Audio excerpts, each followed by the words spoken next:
Radio à vous l'été, l'esprit patriotique. On va retrouver depuis Conakry, en Guinée-Conakry, Souleymane Konaté, qui est membre du conseil politique de l'UFDG, Union des forces de changement, de Cellou Dalein Diallo. Souleymane Konaté est également chargé de communication de Cellou Dalein Diallo. Rebonsoir, Souleymane Konaté. Bonsoir, M. Sylvain. Moi, c'est Union des forces démocratiques de Guinée. Union UFDG. des forces démocratiques de Guinée. Autant pour moi. Alors, vous avez suivi justement ce coup d'État militaire au Niger et entre-temps, ce débat devait également se faire autour des transitions militaires, notamment en Guinée-Conakry, au Mali, au Burkina Faso. Donc, ce coup d'État coïncidait avec ce débat panafricain. Alors, quelle est votre réaction d'abord sur ce coup d'État militaire au Mali, d'ailleurs salué par beaucoup de panafricains? On a vu également que la population, surtout nigérienne, ont bien apprécié ce coup d'État selon des images qui ont circulé sur les réseaux sociaux. Souleymane Konaté. J'ai l'habitude de dire chez nous en Guinée ici que les coups d'État, c'est une mauvaise solution au vrai problème. On ne peut jamais se résoudre d'un coup d'État. Nous, en Guinée, on en a l'expérience. Le 5 septembre 2021, on était nombreux dans les rues de Conakry pour célébrer l'avènement des militaires au pouvoir parce qu'ils nous débarrassaient d'un régime despote, inique et antidémocratique. Mais aujourd'hui, les pratiques anciennes reprennent de plus belle et l'armée est en train de suivre les traces de M. Alpha Condé. Les arrestations, les kidnappings, les assassinats ciblés reprennent de plus belle. Et ça, ce n'est pas de nature à faire avancer la démocratie. Mais puisqu'on parle du Niger, c'est avec beaucoup de regrets qu'on a appris, n'est-ce pas, ces événements malheureux qui se passent chez nos frères du Niger. Parce que quoi qu'on dise, le président Bazoum a été démocratiquement élu. On peut lui reprocher énormément de choses, mais l'arbitrage là, il appartient au peuple nigérien à travers des élections libres, inclusives et transparentes. Si le peuple nigérien qu'il n'est pas digne de leur confiance, on pourrait le sanctionner naturellement dans les urnes.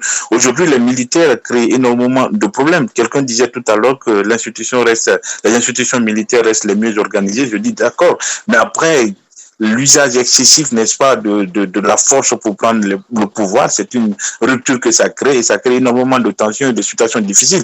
Quand vous prenez la bande sahélo-sahélienne, c'est une zone totalement instable. Quand vous prenez le Mali aujourd'hui, le territoire à 40%, les autorités maliennes ne contrôlent pas. Ce sont les groupes djihadistes qui opèrent dans ces milieux-là. On s'est débarrassé de la France. Le groupe Wagner intervient dans ce domaine-là, dans ce milieu-là actuellement, mais jusqu'à présent, on n'arrive pas à endiguer ce phénomène. Quand vous prenez le Niger, il y a des bandes également qui opèrent là-bas tout au long, n'est-ce pas, des frontières et qui vont jusqu'au Nigeria pour se joindre au groupe Boko Haram pour terroriser les populations. Nous disons que la place de nos forces de défense et de sécurité, c'est d'abord la protection, n'est-ce pas, de nos populations, la protection, n'est-ce pas, de nos différents États. Mais que l'armée intervienne à chaque fois pour prendre le pouvoir de cette façon-là, nous disons que c'est un recul grave. Mais nous, ça nous interpelle aussi sur le rôle de la CEDEAO. Cette CEDEAO, aujourd'hui, elle est inerte.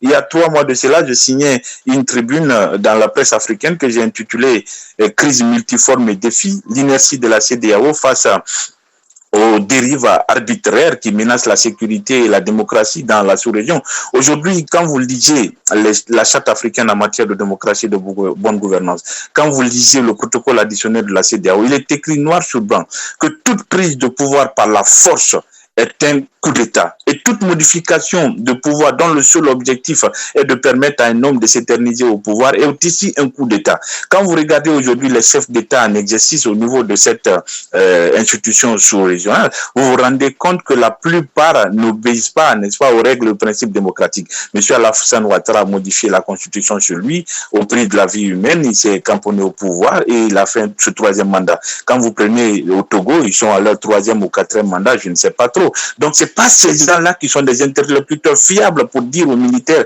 de ne pas faire irruption dans le jeu démocratique pour, comment on appelle ça, pour mettre à terme tout ce qui a été construit durant des années. Quand Alassane Ouattara arrive en Guinée, il ne va pas parler de démocratie au colonel Mamadi Doumbouya parce qu'il a fait un coup d'état civil sur lui. Le colonel Mamadi Doumbouya a pris des armes pour s'emparer du pouvoir. Donc ça crée des situations difficiles comme ça. Et aujourd'hui, la CEDEAO est quand C'est un jeu d'intérêt. Quand il s'agit du Sénégal, personne n'en parle. Le jeune opposant Sonko a été plusieurs fois séquestré au Sénégal là-bas, plusieurs fois violenté, plusieurs fois menacé même de mort par les autorités sénégalaises. Vous avez écouté l'ancien président en exercice de la commission de la CEDEAO, M.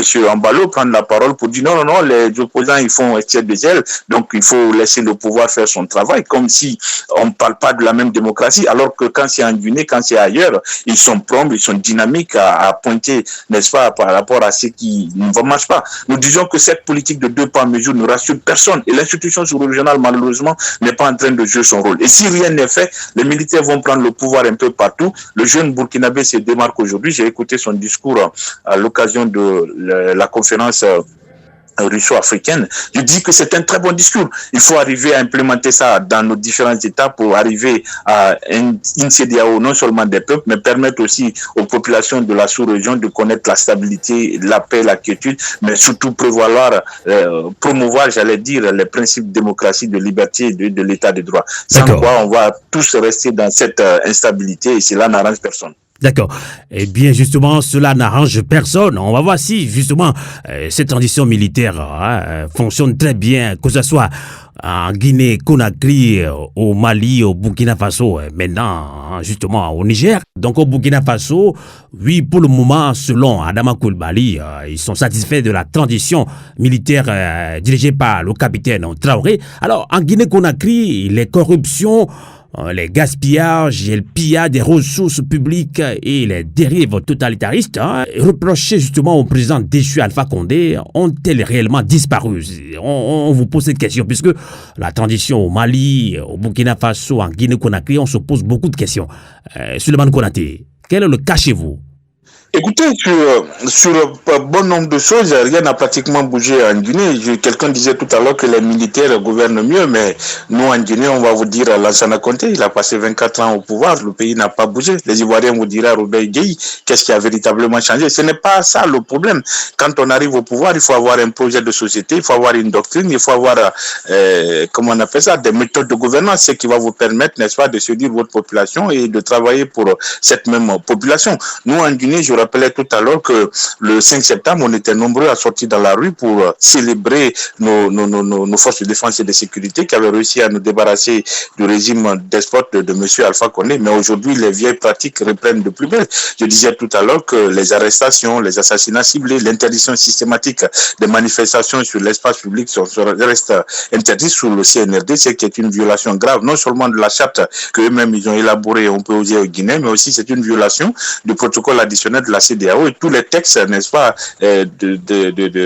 comment on appelle ça, de la charte africaine en matière de démocratie et de bonne gouvernance. Aujourd'hui, les militaires refusent de dialoguer avec les acteurs représentatifs du peuple de Guinée. Ils sont arrivés à un accord avec la CEDEAO autour de 10 points sur un délai de 24 mois, mais aujourd'hui, toutes les actions validées par la CEDEAO, rien n'a véritablement commencé sur le terrain et aujourd'hui, on est en train de se cacher derrière le nationalisme béant pour faire croire aux Guinéens que, voilà, on est en train de travailler pour eux, il y a l'impérialisme qui veut détruire tout en Guinée, alors qu'en réalité, c'est eux qui sont en train de tout détruire. Parce que lorsque... Souleymane Konaté, est-ce que ce ne sont pas des paroles d'un opposant que vous êtes? Non, ce ne sont pas les paroles d'un opposant. Je le disais dans une de nos émissions précédentes que il ne faut pas faire de la politique politicienne. Sous le CNRD, nous saluons beaucoup de choses qui ont été faites, notamment dans le cadre du bitumage. Il y a beaucoup de projets de gré à gré dans ce secteur qu'on a donné aux militants de l'ancien régime et on a donné aux proches du président. Mais aujourd'hui, ils sont en train de revenir sur tout ça. Dans le secteur minier,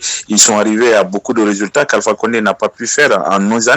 Donc, nous disons que cela n'est pas le problème. La transition a véritablement deux objectifs. Premièrement, puisque c'est une rupture démocratique, c'est de gérer les affaires courantes. Deuxièmement, c'est organiser des élections libres, crédibles et transparentes pour permettre, n'est-ce pas, aux Guinéens de choisir librement l'homme ou la femme capable de conduire leur destinée. Mais encore une fois de plus, quelqu'un le disait que la CEDEAO doit pouvoir imposer, n'est-ce pas, la limitation de mandat. Ils ont essayé ça à un bon moment, mais la CEDEAO jusqu'à présent est incapable d'appliquer ses propres textes. Je disais tout à l'heure que la charte africaine en matière de démocratie, de transparence et de bonne gouvernance est très claire. sécuritaire. On dit tout changement, toute prise de pouvoir par la force autre que les urnes, est un coup d'État. Et toute modification de constitution dont le seul objectif est de permettre à un homme de s'éterniser au pouvoir est également un coup d'État. Aujourd'hui, nombre de chefs d'État, n'est-ce pas, en exercice dans l'espace CEDEAO ne remplissent pas cette condition telle que définie par la Charte africaine ou le protocole additionnel de la CEDEAO.